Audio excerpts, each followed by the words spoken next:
Good afternoon, welcome back. Today we're looking at a Gibson Les Paul faded double cutaway guitar. Absolutely lovely little thing this. So Ricky, when you're ready, run the montage.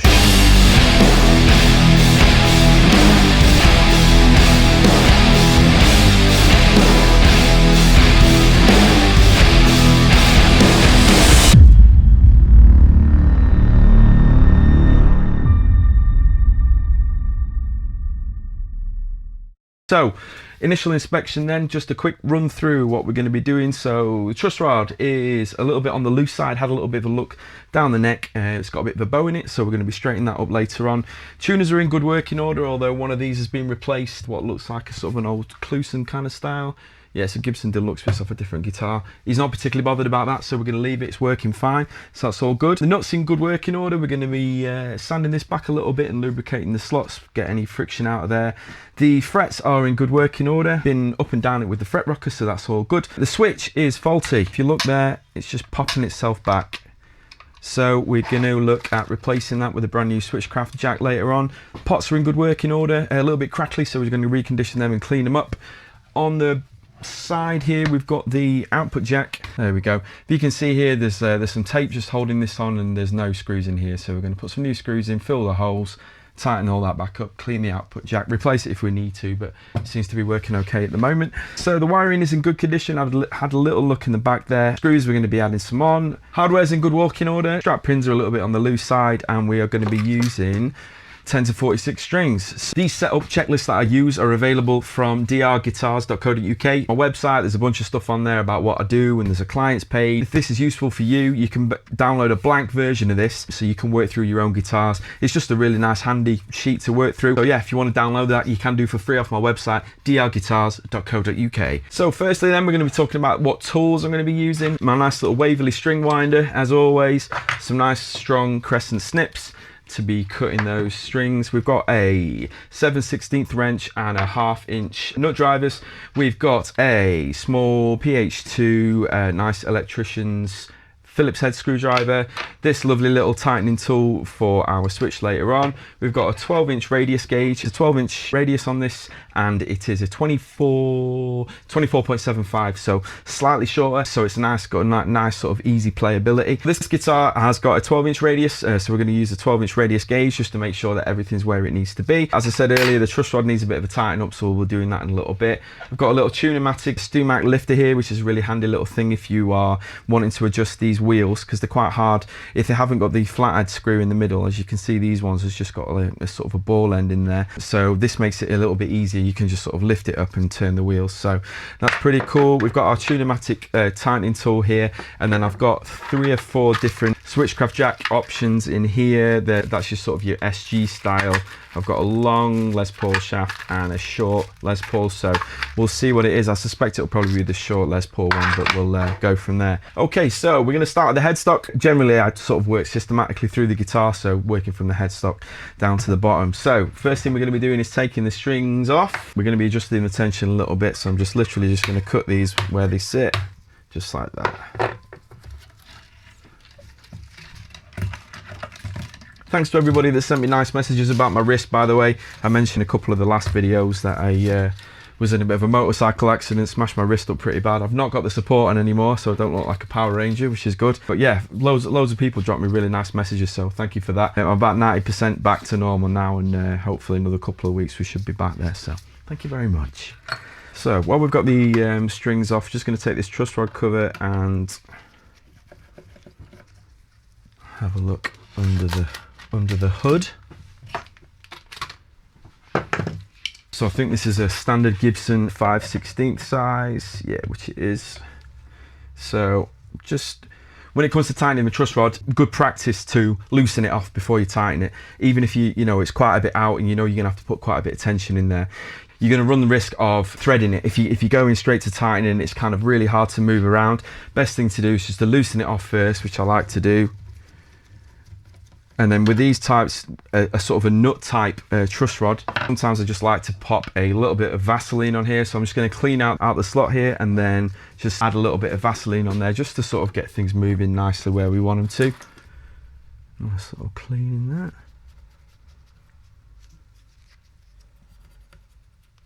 So we're nice and clean in there now, so just going to get another cotton bud and just drop just a little tiny bit of Vaseline, petroleum jelly. You don't want too much, you're just putting a little bit on there just to get things moving nice and friction free. So we're getting that back up to kind of where it was now, and then we're just I'm gonna give this a good half a turn, I reckon, more than it was. Obviously you're not going to know exactly how to tighten it when the strings are off and there's got no tension on it. You've got no way of really knowing exactly where the truss rod is going to be, but because we've already had it on up to tension with the strings on before, we've seen that it needed a good old tighten. It's got a big old bow in it, so I've just tightened it more than it was before, but obviously we can't really set that properly until the strings are back on the guitar. So for now, just got it in a ballpark area. So we're just going to move on to the machine heads now. Just give these a bit of a tighten up. Make sure they're not wiggling or wobbling around anywhere. Now with these, as I've said in the past, you don't want to be absolutely ragging on these and cranking them. This washer here could split the wood underneath, so you don't want to do this too tight. So generally I just do this with my fingers and a little tiny bit of extra pressure at the top. That one's really loose.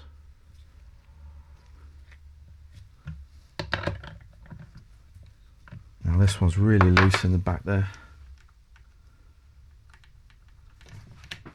We'll get behind there and give it a bit of a tighten up later on. Okay, so they're nice and tight, so we'll just give the headstock a bit of a clean now. As I said, using this sheet you can just work through it systematically. Really good for me because I've got a pretty bad short-term memory, so it's just good for prodding the old memory.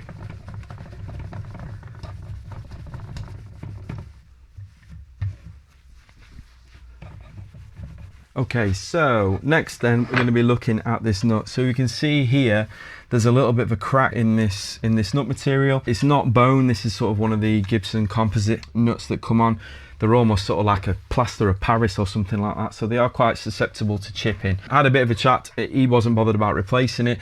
The nut slots are doing exactly what they need to be doing. They're keeping the string in position, it's not wiggling around anywhere, so it's more of a cosmetic thing than anything. So we're just going to leave that. However, if you can see, there's quite a lot of muck on the top of this nut, so I'm just going to clean that off initially with some cleaner, see how it comes up. If we've still got these marks on the edge, then I'm just going to do like a light sanding over it and just polish it up. So bit of cleaner just directly onto the cloth, and we'll see if we can get this cleaned up just by using some cleaner. It's come up quite nice actually.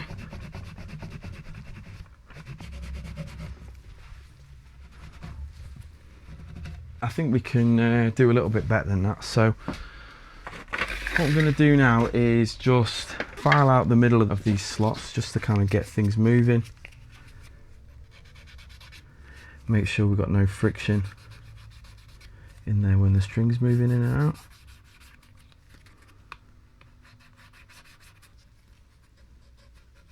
We're not doing loads here, we're just literally just taking off any sort of rough edges that are in there. Again, these composite ones are slightly more prone to having little rougher edges on it. If you get a nice sort of handmade bone one, chances are they're going to be a bit smoother just because the material itself is. On these sort of typical Gibson nuts that they've started using in the last sort of 25 years or so, just going to make sure that all the slots are nice and filed and nice and smooth, baby. So that's looking pretty good. So this is a 1200 grit, and I'm just literally just going to sand off this top and kind of see if we can get a bit more of a glassier finish on it. What I'm doing really is just trying to remove these scratches in the middle of it. So now we're going up to 1500 and then up to 2000. And then finally 2500. Give that a bit of a clean again. We'll drop some lubricant into the slots and then we'll be good to go. just got a nice sort of shine to it now, nice sort of semi-gloss finish. Nice rounded edges, so the strings are going to come in and sit in these slots perfectly with no rubbing. So that's really good, really happy with that. Oh, there she blows. There we go, look. Action cam. Big Ben's nut sauce. Keep away from children. So, little dabble in there. You only need a really, really tiny bit of this. And what I do is I do a couple of blobs in the first 2 slots, and then you get this little guy, this little geezer, just to sort of distribute it in the rest of them. Don't worry about making this neat, just make sure you've got a bit in there in each one. Wipe it down. Okay, so next thing we're going to do now is move on to cleaning and polishing the frets. There's a few little notches in the middle of these frets and stuff really could do with a fret leveling. Again, this chap's not that bothered about doing that at the moment, so we're just going to clean them, polish them. By polishing them, you're going to kind of take a little bit of that top layer off anyway and naturally sort of smoothing them out. First, we're just going to clean down the fretboard because it's quite filthy, so I'm just going to start doing that with microfiber cloth and some cleaner. Make sure you do this with an old sort of, you know, something that's got a good amount of friction in it, but is not something that you're going to be cleaning the rest of the guitar with.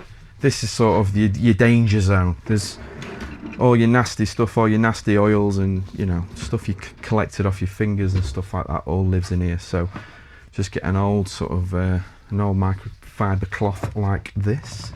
And I'm just giving it a really good coating of cleaner.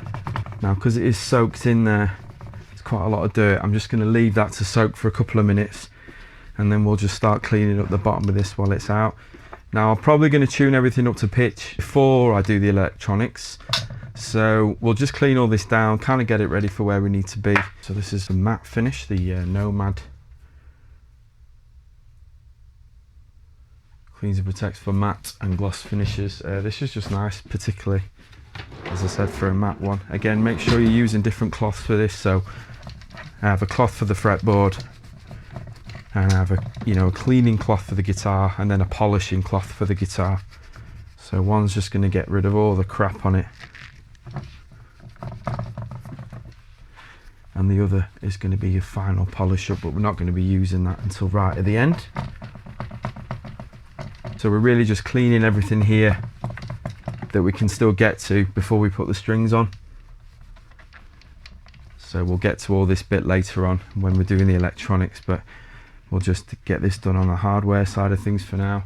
Just going to give the Tune-O-Matic bridge a bit of a clean up. Just going to get a little flathead in this, just make sure that everything's moving.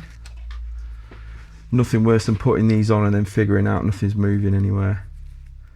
But I suspect these are, because they're relatively clean. No nasty rust in them.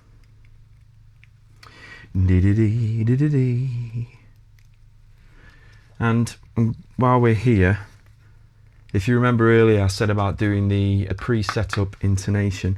I like doing that because you can just kind of get a ballpark of what you need to do when you put the strings on. So I know this one was flat, quite a bit flat, so I'm going to send the saddle that way. If it's flat, you want to make the string shorter. If it's sharp, you want to make the string longer.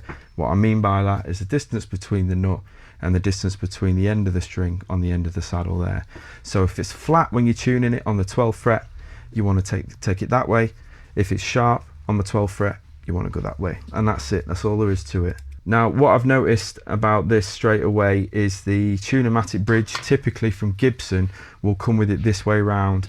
You'll have the adjuster screws on this side and a flat edge on the other. However, at some point this has been flipped round, so the adjustment screws are here. Not really any difference, just so long as the saddles are in the right position, so the string is going to go up and over the top rather than into it like that, we're going to be all good. And the nut slots are in a good condition. There's none sort of like too big on there. You know, they've obviously done this fairly early on when they got the guitar, so nothing we need to do adjusting on the saddles wise. I'm just going to clean up this chrome so it's nice and shiny.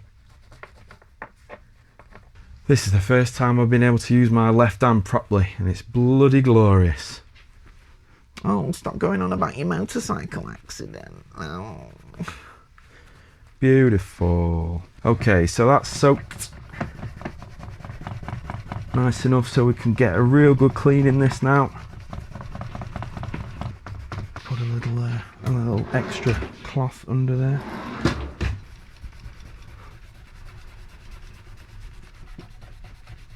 Let's move over to polishing the frets. So once again, shout out to Music Nomad for making these excellent little fret shields. They make things so much easier. If all you're doing is polishing them and cleaning them, this is a perfect little thing. This is the G Electric version for Gibson 24.75 inch scales. I'm going to put a little bit of tape underneath the pickup just to protect it and stop from anything getting scratched. And then I'm just going to attach the bottom of the plate to there so it's not going to wiggle around. So a little bit of polishing compound. I use this Peak stuff, it's great. One of these tins will last you probably 20 years.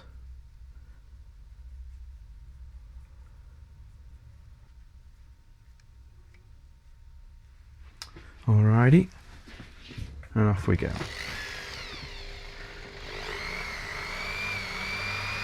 Oh, forgot to put my glasses on. Safety first, ladies and gents.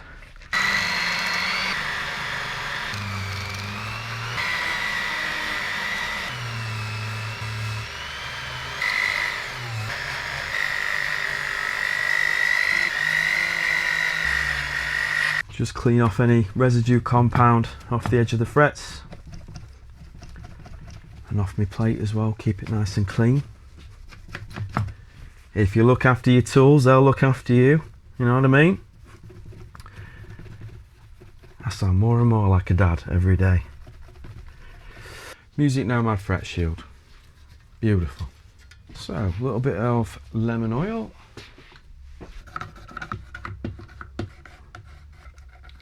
Okay, so while that's soaking in, we're going to get our strings on the bridge. So these are Ernie board 10-42, standard 10s. A lot of people ask me what exactly comes with a guitar setup, how much stuff we do. Everything that I've shown you so far is all included, you know, finishing the nut off properly and lubricating the truss rod and all those kind of things. It's not like I'm charging any extra money for doing that. I just like to do them little things, them little details to make sure it plays exactly as you want it to, and it's, you know, it's gonna, I know that when I give it you back, it's gonna last you a long time, it's gonna stay in tune at gigs, all that good stuff. So yeah, as I said, everything on this setup checklist that you can download from drguitars.co.uk, boy, you can download your own one, work through your own guitar. It's blank, so you know, you can fill in all your own details and stuff like that. So we're going to get these strings on, set the intonation, the action, the radius, all that good stuff, get it playing nicely, and then we'll do the electronics after that, I reckon. So let's get off all this like residual oil that we've got on there. Actually, Cam's doing a lovely job.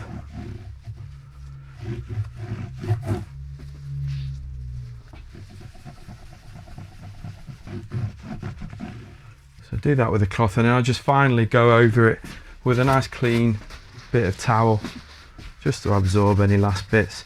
Now you will be getting a little bit coming through as we continue, especially as we start to put tension on the guitar. Those grooves in the wood are going to move ever so slightly as pressure's put on them. You'll sort of squeeze out the lemon oil. It's totally normal.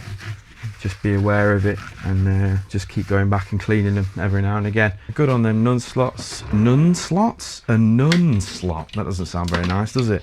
The nut slots. A little bit of lubricant in these ones as well.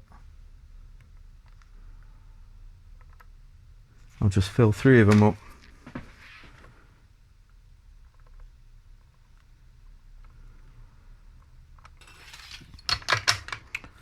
Okay, so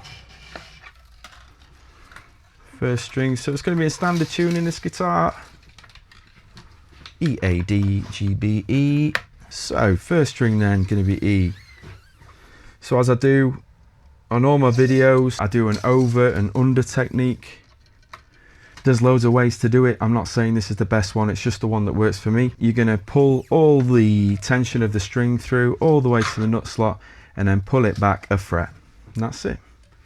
You're going to pop your finger there. You're going to turn.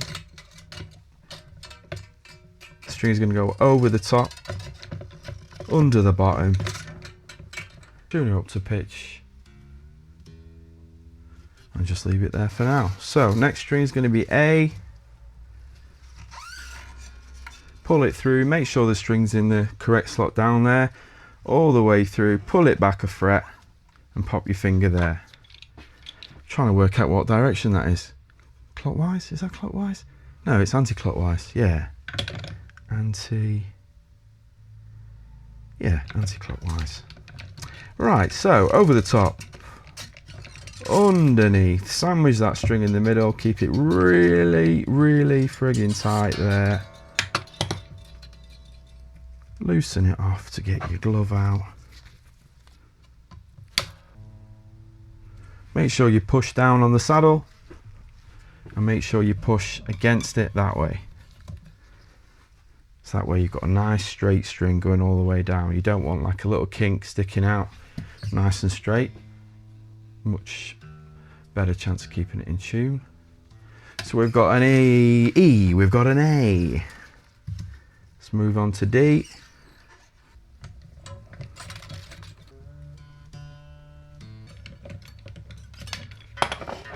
Some people like to use those electric winders, no problem, you know, no problem with them myself, but I just prefer to do things manually. Then you can feel everything that's going on, you can feel the tension in the tuner, make sure that it feels right. I don't know, I guess I'm just old school. We're going to go back to the other strings that we've got because they're going to be going flat as we increase the tension, so just make sure you keep going back, checking them, making sure these are flat in, just like that, down, down, down, down. So onto the B string.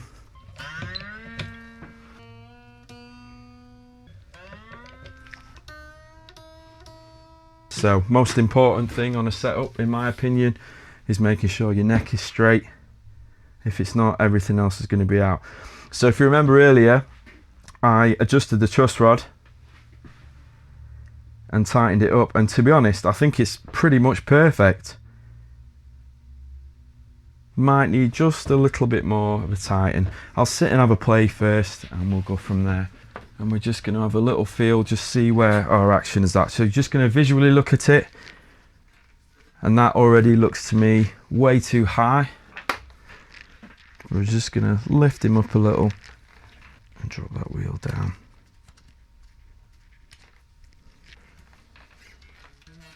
Even less than that, I reckon.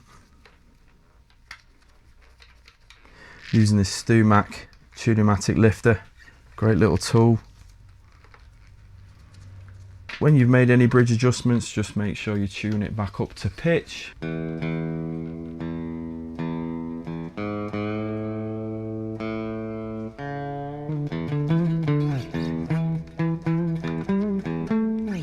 I think that could do with even more lowering now. And I've noticed that the Tune-O-Matic is a little bit too high down there as well, so I like to have these pretty close to the bottom. Plenty of tension here.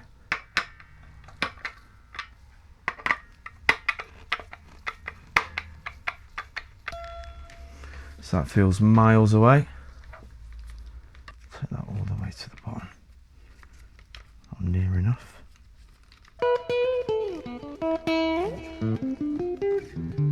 So the action is absolutely perfect now. It's nice and low.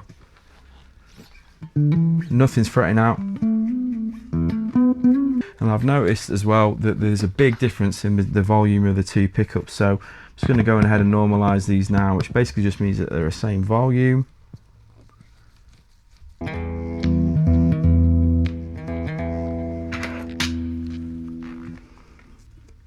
The pickup's still a little bit louder.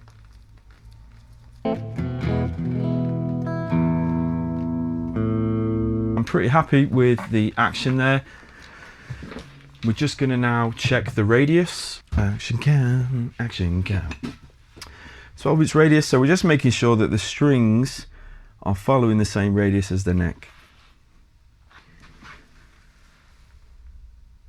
And that looks absolutely bob on. So let's have a little look under here and see what we're dealing with.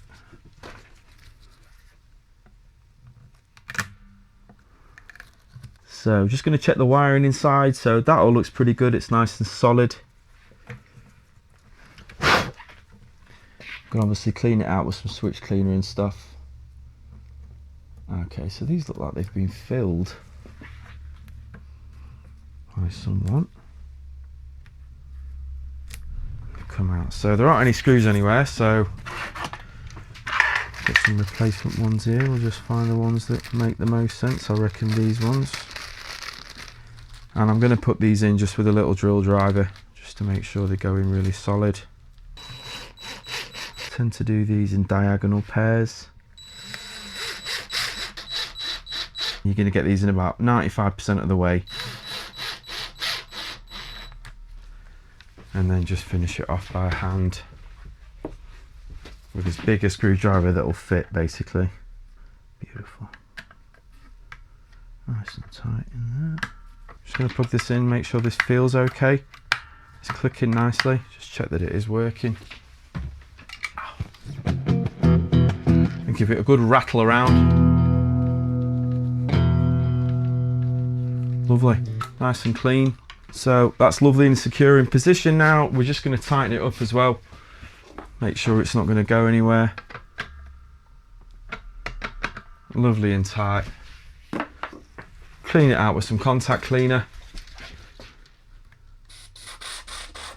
And you're just going to get your jack. And then in and out. And then we're just going to take a clean cotton bud and just give it a little run around there just to get rid of any excess. Okay, so let's loosen these screws off. We'll see what's occurring with this switch. Once we've got that done, we'll close all this back up and we'll do what we can about cleaning off those horrible marks left by the tape. So, nice little flathead to get this up. Okie dokes. Oh, beautiful, look at that. This is actually the side angle switchcraft jack. Switch, sorry. Really nice, good quality, look at that. Solid.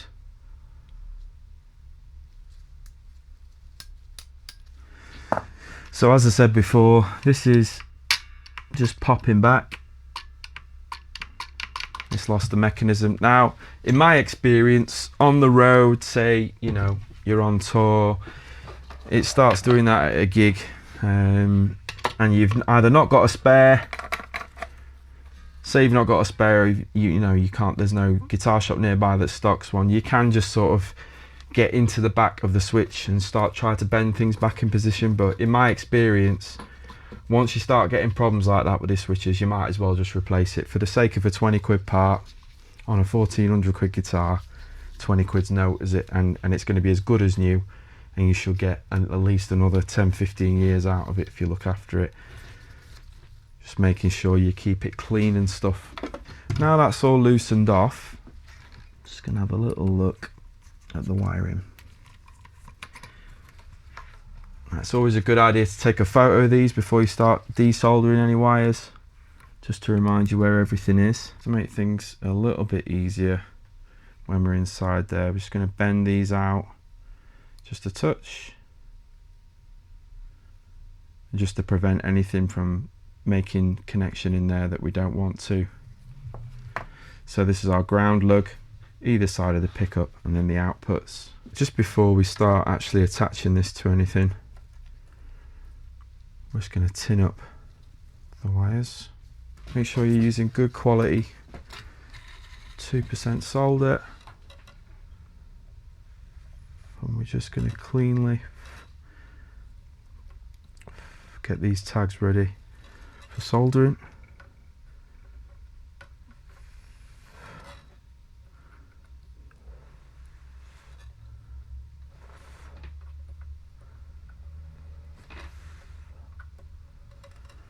This is just the way I do it.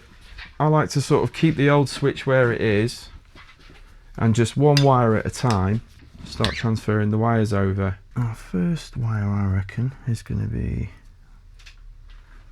this one here.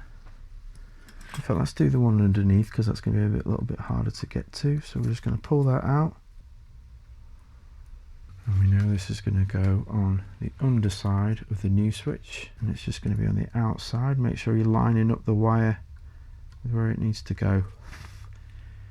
Keep it nice and steady, just give it a couple of seconds to set, and then we're good to go. So we've got a ground wire here, and then what we got through there. Okay, little jumper between the two. So these are just soldered together. So it'll look something like that, and then we just need to wire that tag on there. And now if you see this wire here, it's nice and long, so we can tuck that into there, into that little space. Drop a nice big blob of solder down there. So we're going to remove the other pickup input, and we're just going to attach the outside like that. So that's made a really nice connection there. Now the only other thing we need to do now is just put a ground wire between the ground lug and the back of the pot. I'm just going to put a fresh wire on for that. So next thing we're going to do is just get this situated exactly where we want it to be. Give this outside of this a little bit of a clean before we put it on. This little plate has fallen off, so we'll glue that back on. But seeing as it's come off, we'll just use that as an opportunity to give a really good clean. And then now just kind of look where the switch is positioned. So you're going to want it around there is good. And we're going to put the washer on. Oops, no we're not. Come on Dino, sort it out mate. So rhythm is the neck pickup. Treble is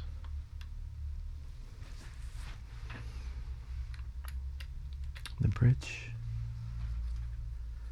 It really is very hot in here. Did a little bit more messing around with the wires in here. I had wired up a couple of things incorrectly, as the tabs on this is slightly different to the other one. So we've got everything back in situ now, everything's grounded nicely. This plate's all back in place now, so we've got the screws in and it's all nice and solid, everything's clean.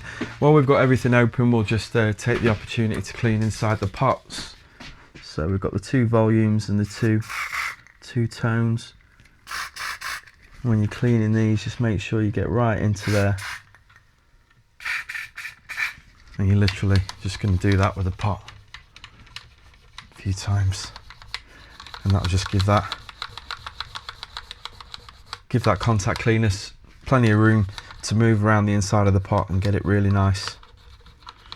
And then when we're on the top like this, I'm just going to take these knobs off, just make sure everything's in order underneath it and make sure they don't need tightening up. They probably will. So as you can see, they're quite mucky under there. So just start off with a bit of a dry clean, get rid of all the dusty stuff.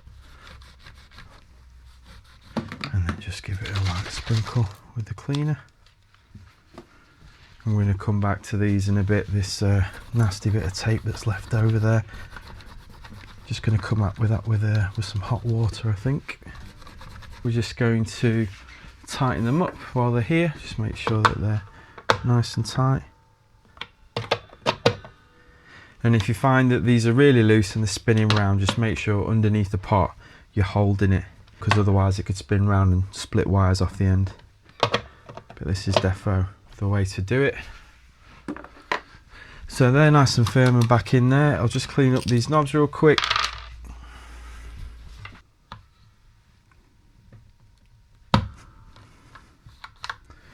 Lovely. So as you can see, they're all lining up the same way.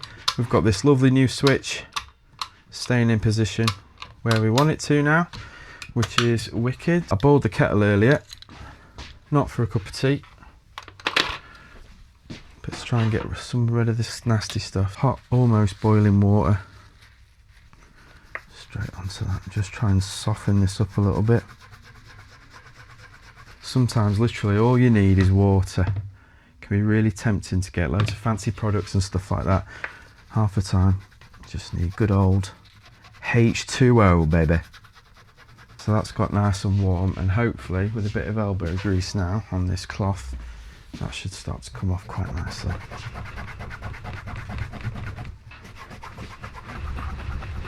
It really is wedged in there.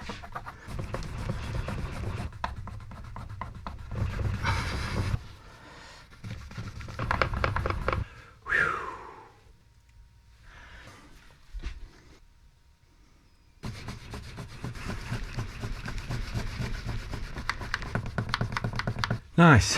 Whew. That took a bit longer than I thought it was going to. So what I ended up doing with this is just putting some regular WD-40 over the top of it. Just let that soak in and break down the glue a little bit. And then nice bit of hot water, sort of 85, 90 degrees hot water on top. And then just loads of elbow grease, and it's come up brand new, that has. So really happy with that. We're just going to do the final intonation setup.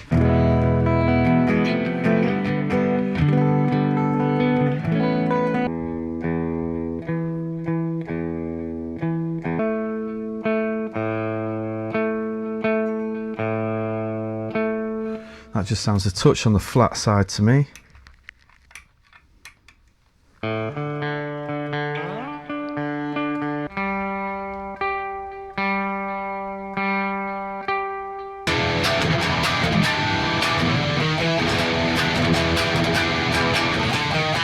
Yeah, really happy with that. It's sounding really crisp and clean. Nice equal volume between the neck and the bridge pickups. Nice and clean, switch is working really nice. So, intonation set. So this is a really good opportunity to look through our checklist, make sure that we've done everything. So we've corrected all the intonation. We have tuned and cleaned the machine heads. There is no string tree. Nut slots have been cleaned and lubricated. Frets have been cleaned and polished. Fretboard cleaned and oiled. Strings installed. Neck tension adjusted. Action radius intonation. Pots clean, tightened, jacks clean, tightened, switch swapped out, pickup heights normalised. So we've just got the strap pins and a bit of string stretching. I'll just let you hear what I'm doing. I've shown this loads of times on other videos, but give it a really good stretch. Should go flat, tune it back up to pitch, stretch, it'll go flat, back up to pitch, stretch. Should only need to do 3 firm ones of these and back up, and just do that on every string. And doing that's going to keep your strings nice and tight and in tune, especially on stage, which is what we all want. Lovely, nice, in tune strings.